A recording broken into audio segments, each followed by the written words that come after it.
안녕하세요. 이 정도는 알고 살자의 알자입니다. 요즘 제가 금리 이런 주제로 영상을 많이 만들고 있는데 글로벌 금융위기 이후 세계 중앙은행들이 저금리 정책을 꾸준히 실행하고 있다고 이전 영상들에서도 꾸준히 말씀드렸습니다. 이 저금리 정책의 효과와 부작용에 대해서 한번 알아보는 시간을 가져보겠습니다. 세계 금융위기 이후 전 세계 중앙은행들은 꾸준히 금리 인하를 단행해왔습니다. 2008년 금융위기가 시작될 당시에는 미국의 기준금리가 5%대였는데 지금은 2%대로 내려왔고 한때는 제로금리까지 내려갔었고요.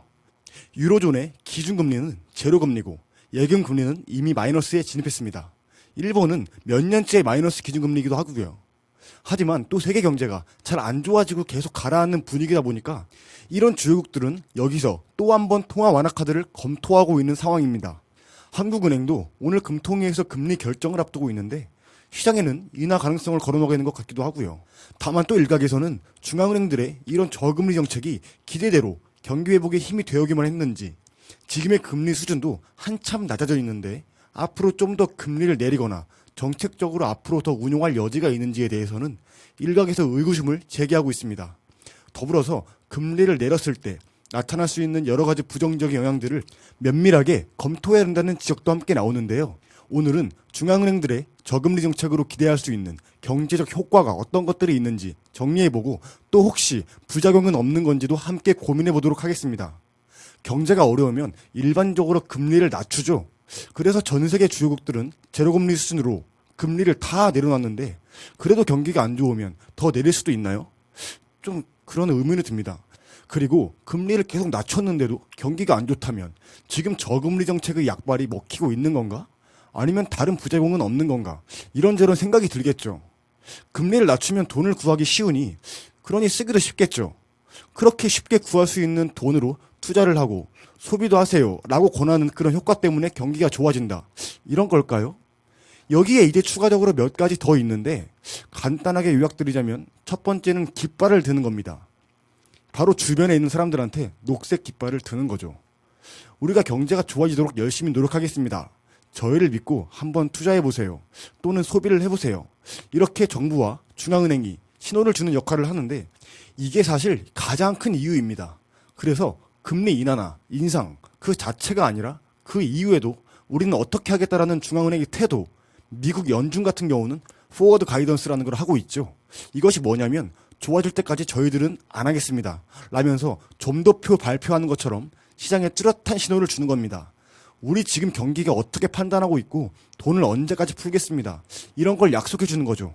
그 말은 정부가 신뢰를 준다는 효과, 곧 심리적 효과가 제일 크다고 보시면 되겠습니다. 그러면 금리를 내는 것 그 자체는 그로 인해서 소비와 투자가 늘고 그런 것들은 쉽지 않을 것이다. 그런 뜻일까요? 그건 쉬울 때도 있고 어려울 때도 있는데 신뢰를 얻을 정도로 단호한 태도를 취하라.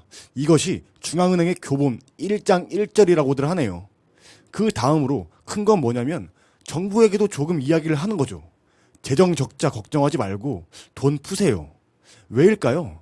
정부 채권 금리가 떨어져 이자 부담이 줄어드니 뭐 그렇게 재정 적자 생각하면서 쓰십니까? 이 말입니다. 그리고 한국처럼 변동금리 대출이 우세한 나라는 금리 인하 효과가 굉장히 큽니다. 미국이나 이런 다른 나라들처럼 고정금리 대출이 일반적인 나라는 이미 예전에 맺었던 고정금리 계약이기 때문에 사실 효과가 별로 없는데 한국은 변동금리가 많다. 이 점 때문에 한국은행의 통화정책 결정에 관심이 많이 집중되죠. 이렇게 볼 수 있겠습니다. 그렇게 여러 가지 효과가 있으면 금리를 낮추는 게 오히려 높이는 것보다 훨씬 불경기에는 좋을 것 같은데 이게 이자율이 낮아지면 이자 받아서 생활하는 분들에게는 매달 꽂히는 이자가 줄어들잖아요. 그럼 이분들은 소비 여력이 줄어들 텐데 그 효과나 부작용은 괜찮을까요? 이제 인구비를 봐야 되는데 즉 65세 이상의 경제활동 참가하지 않는 분들이 전체 경제에서 차지하는 비중이 있을 텐데 그런 분들의 비중을 보면 한국도 2020년도 중반 정도 가면 전체 인구의 15에서 20%가 넘어서겠지만 아직까지 놓고 본다면 이자 생활하고 있는 이자소득 수급자들의 비중에 비해서 경제 전체의 생산활동을 하면서 더 나아가 빚을 활발하게 져야 되는 그런 사람들의 비중은 아직 더 높은 국면인 거죠. 그래서 나중에 10년 뒤 20년 뒤가 되면 아마 한국도 문제가 좀 생길 겁니다. 이 정책에 있어서 효과가 정말 있냐, 없냐, 이거에 따른 문제가 있겠죠? 최근에 미 연준에서 나온 보고서를 보니까 미국도 이걸 고민하더라고요. 그 이자 생활자들의 주머니 사정이 쪼그라드는 거에 대한 부작용도 만만치 않더라. 또 그 사람들이 살림이 어려워진 걸 보는 젊은이도 내가 늙어서 저 고생하는 거 아니야? 이러면서 금리를 내려도 소비를 하기는커녕 저축을 하려고 드는 성향들이 조금씩 나타나는 것 같아 걱정이다. 이런 보고서를 내놨는데 미국 베이비붐 세대가 46년 개띠잖아요? 한국은 58년 개띠죠. 미국이 한국보다 한 12년 정도 앞서서 베이비붐 세대가 은퇴를 맞이했던 나라들이다 보니 그때부터 미국 저축률이 올라가기 시작한 것을 관측할 수 있었거든요. 한국도 시간이 많이 남지는 않았다. 이런 이야기를 하는 이유가 한국 경제활동 인구의 대부분을 차지하는 베이비붐 세대들부터 은퇴하기 전에 경제의 활력을 다시 찾도록 우리가 노력을 해야 되고, 이분들이 연금 타러 가기 전에 재정 건전성이든 아니면 경제 활력이든 올려놔야 된다. 나중에 문제가 안 터질 수 있도록 대비가 가능하다. 이런 이야기를 하는데 이런 이유가 있습니다. 생산성을 향상시키긴 해야 되는데 그게 어떻게 생산성이 향상되는지 우리가 잘 모르잖아요. 교육을 투자하거나 해야 되는데 참 효과가 나타났는데 시간이 많이 걸리니까요. 일단은 경기를 부양해 지급할 수 있는 여력들을 충분히 쌓아놓자. 사람들의 곳간을 든든하게 만들어주자. 이런 정책들을 선호하는 이유가 이런 데 있는 것 같습니다. 그래서 결국은 저금리 정책이라는 것을 꺼내놓은 건데, 오늘의 궁금증은 이 저금리 정책이라는 게 정말 효과가 괜찮은 것이냐, 아니면 인류가 생각할 수 있는 가장 좋은 정책인 것이 맞느냐, 혹시 부작용은 없느냐, 이런 고민인데 발견된 부작용은 뭘까요? 그것은 자산시장의 버블의 위험입니다. 자산시장 버블이라면 한국 같은 경우 아까 말씀드린 대로 한국은 변동금리 대출이 압도적이거든요. 변동금리 대출이 압도적인 나라들 금리가 내리면 효과가 정말 좋습니다.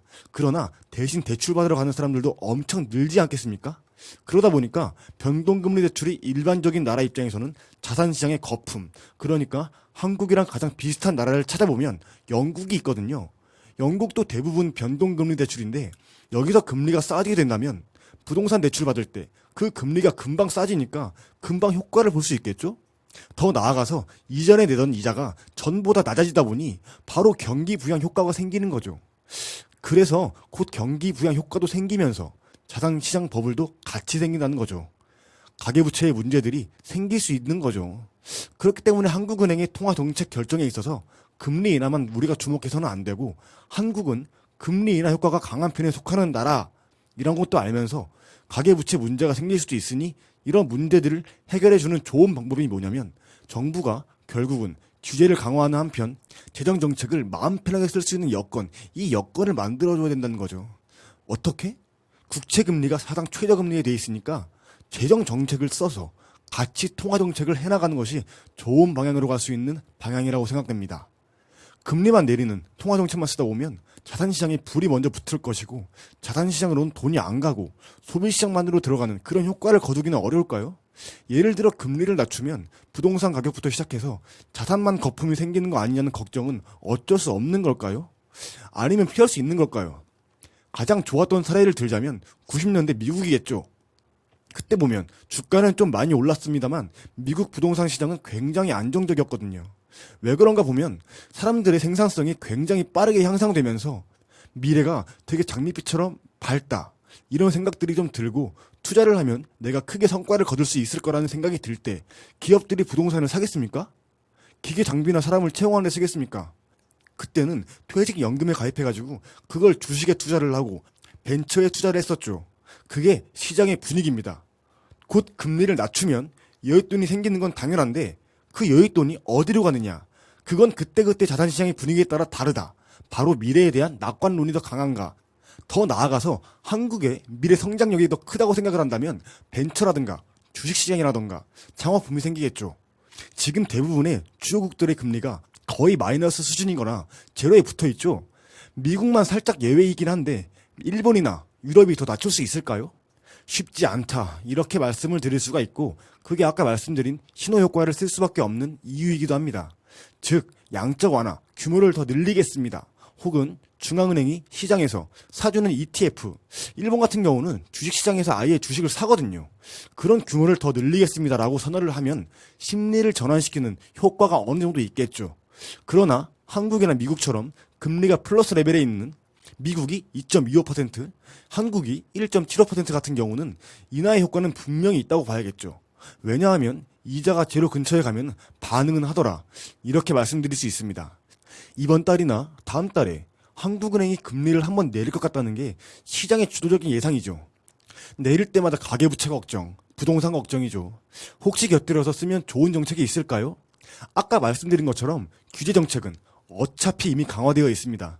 정부가 쓸 수 있는 정책은 세 가지잖아요.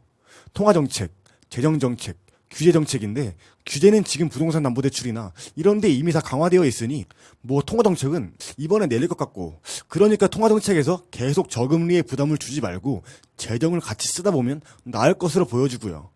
또 부동산 시장의 문제들도 약간이나마 완화될 수 있지 않을까 생각됩니다. 세계적 저금리 정책의 경제 기조에서 한국이 어떠한 방법으로 살아남을 수 있을까요? 먼저 말씀드린 것처럼 시장과 하나 되어 자금의 경제 기조를 바꿀 수 있는 한국 정부가 되길 바랍니다. 이상 알차였습니다. 시청해주셔서 감사합니다.